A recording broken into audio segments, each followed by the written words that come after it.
You know what? You start off a game pretty lame with those two Sportsnet intros, the 6:30 and the old 7 o'clock, or you'd think almost we're going to sleepwalk through that first period. But my goodness, there we go.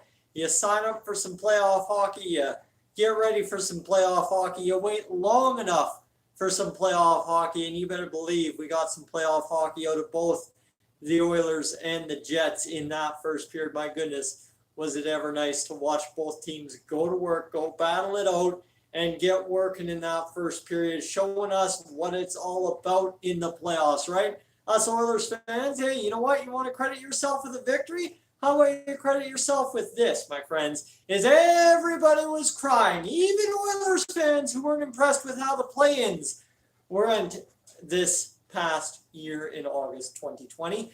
Everybody was crying, those play-ins didn't count for playoffs for the Oilers. Well, you see confirmed on a scoreboard graphic tonight in Game 1 between the Jets and the Oilers that yes, indeed, Sportsnet itself, which is the official broadcaster of the NHL in Canada, deems the play-ins to be a playoff appearance for the Edmonton Oilers. Now that that's put to bed, we get into Game 1 of 2021 Stanley Cup playoffs, the Oilers' second consecutive playoff appearance. And my goodness, like I said, it did not disappoint in that first period. It's over. It's done. That's the nice part. If you're wondering why I'm so kind of relaxed and kind of at peace here, is you know what? The first period of the playoffs are in the books. There's nothing to get upset about because it's a scoreless game. Oh, I didn't like this. Oh, I didn't like that. Guess what? Scoreless in the goal column, it don't matter. The only thing I think is you guys, I think I've seen like 3 comments so far here on the stream mention it. The only thing that matters after this first period of play is the Oilers. You know what? At the start of the period, it looked like they were backing down from the Winnipeg Jets. And then all of a sudden, absolutely out of nowhere, you just see Josh Archibald come and nail Dylan DeMello. And that was exactly what we needed to get this game going. If you're an Oilers fan, that, my friends, is when that period got going for us, is that Josh Archibald hit. And then what happened after that? Connor McDavid's flying. Yes, Puljujärvi's flying. There's some beautiful passes every which way. And yes, that is going to be the key all series long, as the Oilers have to make those crisp passes that they did in the later half of the first period. You saw early on in that first period against the Jets in Game 1 tonight already, is Connor McDavid made a couple softer passes, right? I'm not getting upset about anything, but there were softer passes that just aren't going to get through in Game 1, Game 2, Game 3, Game 4, especially not Game 7. And then all of a sudden they start making smarter, quicker, harder passes. They started getting more physically engaged, taking it a little bit back towards the Jets, who were, like I said, in those first few minutes, I thought the Jets were absolutely going to run us out of the building. It was looking ugly, but we got the job done. We managed. We survived a first period. And you know what, Ryan? I'm seeing the comment about Kassian and needing playoff Kassian.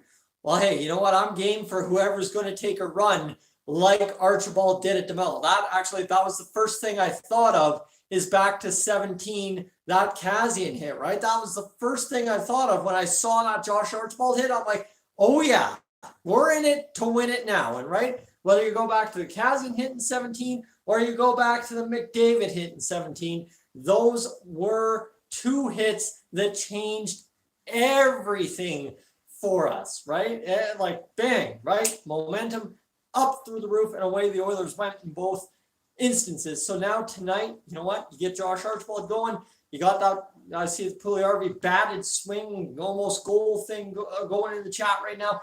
Seriously, that was a beauty, and that's the thing, is once you get into this playoff situation, once you get walking around, throwing those hits and settling into the game, I know Louis DeBrusk was talking about all first period, is it takes a little bit to settle in and get the feel for the playoffs. And then once you do, once you get it going in the playoffs and you get that sense of we belong, we're here to play our game, we're here to run the show. That's perhaps the biggest thing in my mind is, yeah, you know what? The Oilers have to change their game. Of course, it's the playoffs. You can't just dangle around fancy dancy it all series long. It's not going to work, especially against the Winnipeg Jets. Maybe in round 2 against the Leafs, if they get there, yeah, maybe it would work then. But right now, you're against the Jets. They're a grindy, gritty team that has an Adam Lowry. I think that's the biggest situation we face this game in game 1, is if we survive the Adam Lowry train, we'll be just fine.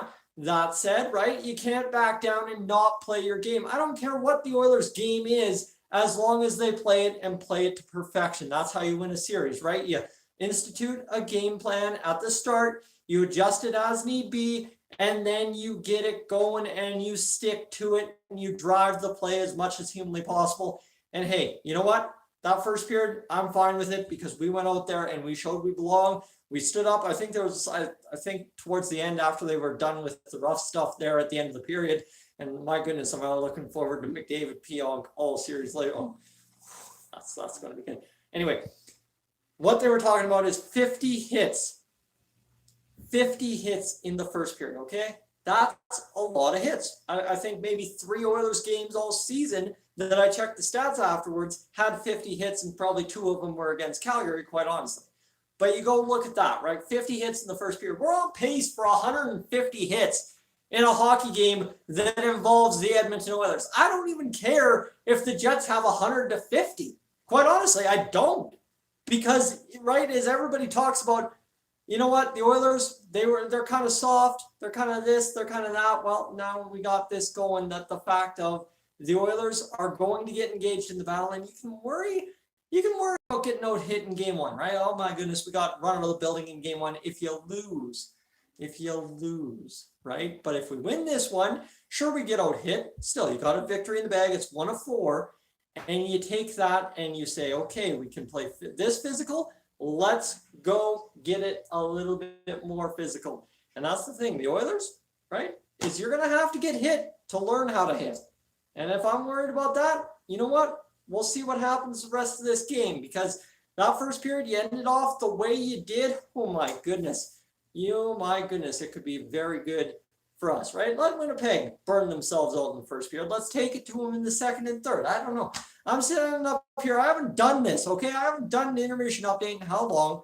And I'm sitting here trying to collect my thoughts after watching the Oilers, I guess, still in my mind, technically play their first playoff game since 2017.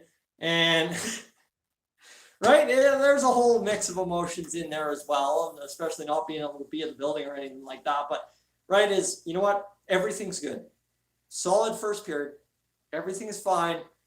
Any problems that cropped up in that first period, either Mike Smith solved, or else we're going to solve in period 2 and 3 based on the evolution of that first period, right? Based on the evolution of the first period, how Winnipeg came out running, and they got the first, 4 shots, and then you come out and you see the Oilers get that hit from Archibald, then McDavid, then Puljujärvi. Yeah, you know what? We're going to be just dandy. We're going to be just fine as long as this pace and the Oilers play their game. Don't let Winnipeg dictate it the rest of the way.